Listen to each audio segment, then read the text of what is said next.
उनके विधायकों को तोड़ा। नहीं तोड़ा, और ये बात अब पुरानी हो गई, इस पर कोई चर्चा नहीं हो सकती। वैसे तो जनसभा में जी नहीं, अभी इसकी कोई चर्चा हम लोग नहीं कर सकते, ये बात पुरानी हो गई है। पुरानी तोड़ा कि वो खुद आए, ये बात बहस की है। एडजस्ट तो है, तब ना मीटिंग सिटिंग में शेयर कर रहे हैं वो। फिलहाल जो स्वरूप गठबंधन का है उसी पर हम लोग इस बात का विचार कर रहे हैं कि इसी में बेहतर अकोमोडेशन काम के दम। नहीं, पहले हम बता दें आपको, दावा करने वाले नीतीश कुमार खुद हैं। 1995 में जब पहली बार लड़े थे, 7 सीट लाई थी उन्होंने, उस समय भी दावा किया था कि मुख्यमंत्री हम ही हो रहे हैं। नमस्कार, आप लाइव सिटीज देख रहे हैं, आपके साथ मैं हूं वसीम खान। देखिए, आगामी बिहार विधानसभा चुनाव को लेकर महागठबंधन पूरी मजबूती के साथ आगे बढ़ता दिखाई दे रहा है। लगातार बैठकों का दौर और कोऑर्डिनेशन कमेटी का गठन। देखिए, जिस बात को लेकर लगातार महागठबंधन के घटक दल आवाज उठाते रहे कि कोऑर्डिनेशन कमेटी का गठन होना चाहिए, गठन भी हुआ और तेजस्वी यादव को मुख्य चेयर पर बैठाया गया। यानी कि तेजस्वी यादव ही महागठबंधन के अंदर जो अहम फैसले होंगे वह लेने के लिए अधिकृत किए गए हैं। आपको राजद के कद्दावर नेता तनवीर हसन जी फ्रेम में दिख रहे होंगे। हम इनसे सीधा सवाल लेंगे। सर, मुद्दों की बात आप लोग कर रहे हैं, ऐसे में इस बार जब आप लोग चुनावी मैदान में उतरेंगे, रोजगार, पलायन, ये सब तो मुद्दा होगा ही, मगर उससे पहले जिस तरीके से महागठबंधन का स्वरूप बढ़ता दिख रहा है, कैसे एडजस्ट करेंगे? देखिए, मुद्दे का जहाँ तक सवाल है तो मुद्दे की कमी नहीं है। 20 साल की जो नीतीश कुमार जी की कुशासन की सरकार है उसका फेल्योर ही हमारा मुद्दा है। उसका फेल्योर है, लॉ एंड ऑर्डर का फेल्योर है, उसका फेल्योर है बेरोजगारों को रोजगार देने का फेल्योर है, उसका फेल्योर है समाज में जो हर तरह की उत्पीड़न है, जो उत्पीड़न में सरकार तमाशाई बनी रहती है, उसका कोई निदान नहीं है। और ऐसी शिथिल सरकार हो गई है कि जैसे मुख्यमंत्री कोई अचेत व्यक्ति लगते हैं। मुख्यमंत्री को इस बात का पता नहीं है कि बिहार में क्या हो रहा है, बिहार को कौन चला रहा है, बिहार की शासन प्रणाली का नकेल किसके हाथ में है। और जनता में अव्यवस्था ऐसी है कि कोई प्रदर्शन हो, कोई जुलूस हो, जो जायज़ डिमांड को लेकर होती है उस पर अंधाधुंध प्रशासन की गजबनाक लाठी डंडे का प्रहार होता है। इससे ये सरकार बहुत अलोकप्रिय सरकार होती जा रही है और इनकी अलोकप्रियता हमारा मुद्दा है, इनका फेल्योर हमारा मुद्दा है। नीतीश कुमार पर आपने सवाल उठाया। नीतीश कुमार तो काफी सक्रिय हैं। देखिए, बीते दिन में बैठक बुलाई, एनडीए के नेताओं से बात किया और आगे की रूपरेखा तय कर रहे हैं। वहीं दूसरी तरफ जेडीयू कार्यालय में भी लगातार वो सब सही है, लेकिन नीतीश कुमार को लोगों ने देखा कि मंच पर उनकी हरकतें कैसी कैसी होती हैं और उन हरकतों से पता चलता है कि उनका दिमाग और दहन एकाग्र चित्र नहीं है और इसलिए वो ज़रूर उस तरह की ऐसी हरकत करते हैं जो क्वेश्चन हो जाता है, जिस पर क्वेश्चन मार्क है। इस वजह से हम लोग कहते हैं कि वो अपने होश हवास में पूरी तरह नहीं है, कहीं ना कहीं उनकी मानसिक स्थिति में कोई ना कोई खोट है। अच्छा, आगे आप लोगों की रणनीति क्या होगी? हमने सवाल किया आपसे कि महागठबंधन का स्वरूप बढ़ रहा है, यानी महागठबंधन कुंभा बढ़ता दिखाई दे रहा है। दो नाम और हैं जो चर्चा में हैं, महागठबंधन का के साथ आ सकते हैं। पशुपति कुमार पारस हैं, जेएमएम ने भी साथ में आने की बात कही है, उन्होंने तो 12 सीटों की बात भी कही है। देखिए, अभी जो हमारे महागठबंधन का स्वरूप है लगभग यही स्वरूप पिछले 20 के चुनाव में भी था और हमने बहुत संगठित होकर चुनाव लड़ा था। फिलहाल जो स्वरूप गठबंधन का है उसी पर हम लोग इस बात का विचार कर रहे हैं कि इसी में बेहतर अकोमोडेशन, अब बेहतर कोऑर्डिनेशन करके हम चुनाव में जाएंगे।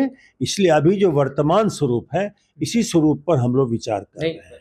मेंबर तो बड़े मुकेश सहनी जुड़ गए। मुकेश सहनी तो पिछली बार भी थे, नहीं नाराज होके तो वो चले गए थे तो फिर जुड़ गए हैं। तो एडजस्ट तो करना होगा। एडजस्ट तो है, तब ना मीटिंग सिटिंग में शेयर कर रहे हैं। वो एडजस्ट करने के प्रोस्पेक्ट पर तो है ना, तब ना वो मीटिंग में शेयर कर रहे हैं। सीटों का फॉर्मूला तो वो फार्मूला तय हो जाएगा, फार्मूला में कोई प्रॉब्लम नहीं। पिछली बार ही फार्मूला तय हो गया था, इस बार ही फार्मूला तय होगा और इसके लिए कोऑर्डिनेशन की कमेटी की बराबर बैठकें होंगी और हर चीज़ पूरी तरह से अंडरस्टैंडिंग के साथ होगा। जेएमएम और पशुपति कुमार ये पारस बात अभी छोड़ दिए, जो नहीं है, जो वर्तमान नहीं है वो नहीं है। विचार तो जब करना होगा तनवीर जी। विचार करना होगा, ये कोई कंपल्सन नहीं है। हम अकोमोडेशन की सुविधा पर विचार करेंगे, समझ गए ना। इसलिए अभी जो वर्तमान है वही है। कौन कल क्या होगा, कैसे होगा, इस पर विचार कहते हैं कि जो साथ आना चाहे बेशक आए इस लड़ाई में। ठीक है, आएंगे, जब आएंगे तो देखा जाएगा। अभी तो आए नहीं ना है, जब आएंगे तो देखा जाएगा। 12 सीटों की मांग जेएमएम ने की है, आपका किसी ने जो भी मांग किया हो, लेकिन अभी मांग उनके करने से कोई सीट पूरी नहीं होती है। इसलिए उनके आने पर जब होगा फाइनल, हमारे कोऑर्डिनेशन कमेटी के द्वारा उनको ओके हो जाएगा, तब उनकी सीटों के लेन देन पर सवाल उठेगा। अभी कोई सवाल नहीं है। 18 तारीख को, आगामी 18 मई को कोऑर्डिनेशन कमेटी की पुनः बैठक बुलाई गई है। लगातार बैठक चल रही है हर एक मुद्दों पर, चाहे जनता के मुद्दों के सवाल हो उसको भी रखे जा रहे हैं। तो क्या 18 तारीख को सीटों का फॉर्मूला, उस पर भी कोई बातचीत होना है या अभी फिलहाल अंकुश? देखिए, अभी इस पर नए सवाल उठता है कि किस बैठक में कौन सी बात होगी। बैठकों का सिलसिला जारी रहेगा, बात पर बात होती चलेगी, और जैसे जैसे निरंतरता आएगी उसमें हर नए नए मुद्दे जुड़ते जाएंगे, नया मुद्दा होता जाएगा। किसको मिलाना, किसको नहीं मिलाना, किसको सीट मिलना, किसको सीट नहीं मिलना, ये सब बातें निरंतरता के साथ होती रहेंगी। बैठक तो कोई अंतिम नहीं है, 18 को फिर बैठक होगी। आपने तो बिहार की राजनीति को बहुत ही करीब से देखा है तनवीर जी। 2 नाम, क्या यह 2 नाम सरदर्द बन चुका है महागठबंधन के लिए? पहला नाम प्रशांत किशोर और दूसरा असदुद्दीन ओवैसी, क्योंकि असदुद्दीन ओवैसी ने दौरा भी किया और उन्होंने कहा कि सबक सिखाना है भाजपा को और जेडीयू को, एनडीए को। देखिए, भाजपा को सबक सिखाने के लिए भाजपा के खिलाफ लड़ रही पार्टियों के साथ होना पड़ेगा। तो बोल रहे राजद भाजपा के बी टीम की हैसियत से कोई नहीं चुनाव में भाजपा को हरा सकता है। इसलिए भाजपा को हराने का स्लोगन देना अलग बात है, लेकिन एक्ट करना अलग बात है। आप लोगों को भी सबक सिखाएंगे? नहीं, सबक चाहे किसको सिखाए, जनता वो नहीं सिखाएगी, सबक सिखाती है जनता। इसलिए कोई अब असदुद्दीन ओवैसी के हाथ में जादू की छड़ी नहीं है कि किसी को सबक सिखा देंगे। सबक कोई लीडर नहीं सिखाता, सबक जनता सिखाती है। जनता गोलबंद हो रही है, जनता बेहतर निर्णय करेगी कि किसके साथ क्या निर्णय करना, ये जनता पर छोड़ दीजिए। उनके विधायकों को तोड़ा? नहीं, तोड़ा हो रही बात अब पुरानी हो गई, इस पर कोई चर्चा नहीं हो सकती। वैसे तो जनसभा में जी नहीं, अभी इसकी कोई चर्चा हम लोग नहीं कर सकते, ये बात पुरानी हो गई है। तोड़ा कि वो खुद आए, ये बात बहस की है, बहस में नहीं जाना, इसमें कोई बहस में जा रहा। अपनी मर्जी से 4 विधायक आए हैं, तोड़ने का सवाल है? टूटे हुए को तोड़ने का सवाल कहाँ उठता है? प्रशांत किशोर सक्रिय हैं, लगातार दौरा कर रहे हैं। राजनीति है तो सक्रिय सब रहेंगे। चुनावी मौसम है, बरसात के मेढक बहुत आते हैं, बरसात के बाद फिर दब जाते हैं। इसलिए इस पर कोई टीका टिप्पणी नहीं करना चाहिए। कोई टीका टिप्पणी हम नहीं कर सकते हैं इस पर। कौन आ रहा है, कौन आ रहा है, कौन नहीं आ रहा, इस पर कोई बात नहीं हो सकती। ये सबको हक है आने का, राजनीति है, राजनीति में सबको ने कहा है। जनता के हाथ में मैंडेट है, जनता जिसको चाहेगी मैंडेट देगी, जिसको नहीं चाहेगी नहीं देगी मैंडेट। चुनाव में तो नुकसान हुआ। अब नुकसान और फायदा का बहस अभी कहाँ हो रहा है? बहस हो रहा है मोर्चेबंदी का, और कौन सी पार्टी आएगी, कौन सी पार्टी नहीं आएगी, कौन आ रही है, कौन जा रही है, इसका क्या सवाल है? आपका सवाल ही गलत है। राजनीति में हर कोई को अधिकार है वोट में खड़ा होने का, खड़ा करवाने का। उसमें लोग आ रहे हैं तो आएंगे, इसमें हमारा कोई विरोध थोड़ा ही है। अच्छा, हम सवाल यह है कि कोसी सीमांचल के क्षेत्रों को लेकर के भी अब चर्चाएं हो रही हैं कि अब पप्पू यादव ने जैसे एक प्रेस कॉन्फ्रेंस बुलाई और पदाधिकारियों के साथ बैठक की, कहा हाथ को मजबूत करेंगे, यानी कांग्रेस को मजबूत करेंगे हम। और वहीं दूसरी तरफ कह रहे हैं कि कांग्रेस को 100 से अधिक सीटों पर लड़ना चाहिए। कोसी सीमांचल में बातों पर कोई प्रतिक्रिया अभी टीका टिप्पणी नहीं कर सकते हैं, इसलिए कि बहुत सारी बातें अभी अंडर डेवलप्ड हैं, डेवलप्ड नहीं हुई हैं, इसलिए इस पर कोई टीका टिप्पणी नहीं। मतलब अंदर के में चर्चाएं नहीं, हम कोई चर्चा नहीं कर रहे हैं इस पर अभी। हाँ, चर्चा फिल्म है, महागठबंधन में नहीं कर रही है अभी चर्चा। महागठबंधन ने कहा कोई बयान आया है कि हम कितना किसको सीट देंगे। पप्पू यादव कह रहे कोसी सीमांचल के क्षेत्रों में कांग्रेस चुनाव लड़े, वहां मजबूत है। उनका कहना न है, जो सहमति बनेगी उस पर न फैसला होगा। उनके कहने से सब कुछ तो होगा नहीं, सहमति जो बनेगी उस पर हो जाएगा फैसला। अच्छा, तेजस्वी यादव ने पहले कहा था कि अगर मुख्यमंत्री बनेंगे तो कैबिनेट कि पहली बैठक में पहले कदम से 10 लाख युवाओं को ये रोजगार, 20 में कहा था 20 में कहा था उन्होंने। और अब आप लोग मुद्दे की बात कर रहे हैं, पूरा सवाल ले लिया जाए तनवीर जी, क्या इस बार जो आप लोग तैयारी कर रहे हैं, इस बार फिर आप लोग अपने अपने मैनिफेस्टो में युवाओं के रोजगार को लेकर क्या फिर कोई बड़ा ऐलान करेंगे? बेशक युवाओं को रोजगार के सवाल पर हम कल भी कमिटेड थे, आज भी कमिटेड हैं। सरकार बनेगी, हम युवाओं के रोजगार, युवाओं को नौकरियां, जो भी हमारे सरकार के अंतर्गत होंगे खाली पद, उन पर बहाली करने का तेजस्वी जी ने तो 20 में ही कमिटमेंट किया था।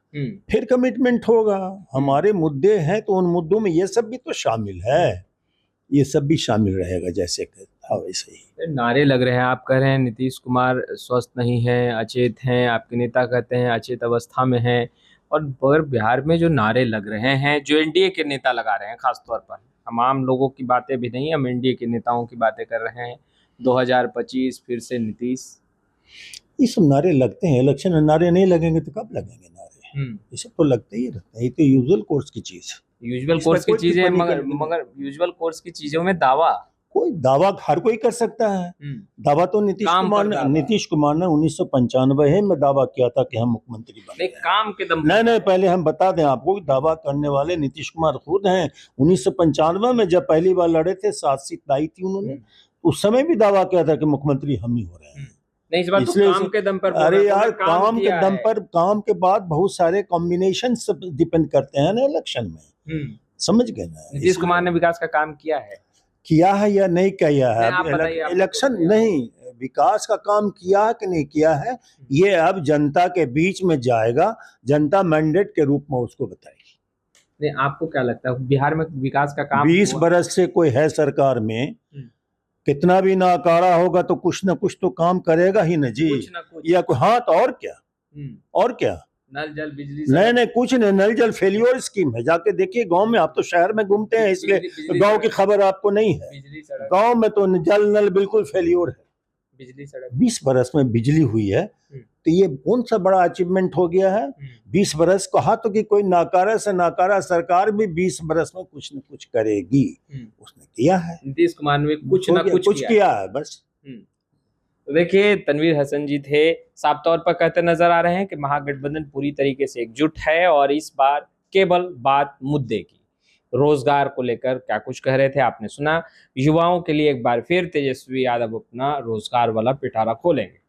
अब देखना यह है कि बिहार की जनता कितना तेजस्वी यादव महागठबंधन का साथ देती है। हम पल पल की तमाम तस्वीरें लगातार अपडेट करते रहेंगे। आपका बहुत बहुत शुक्रिया।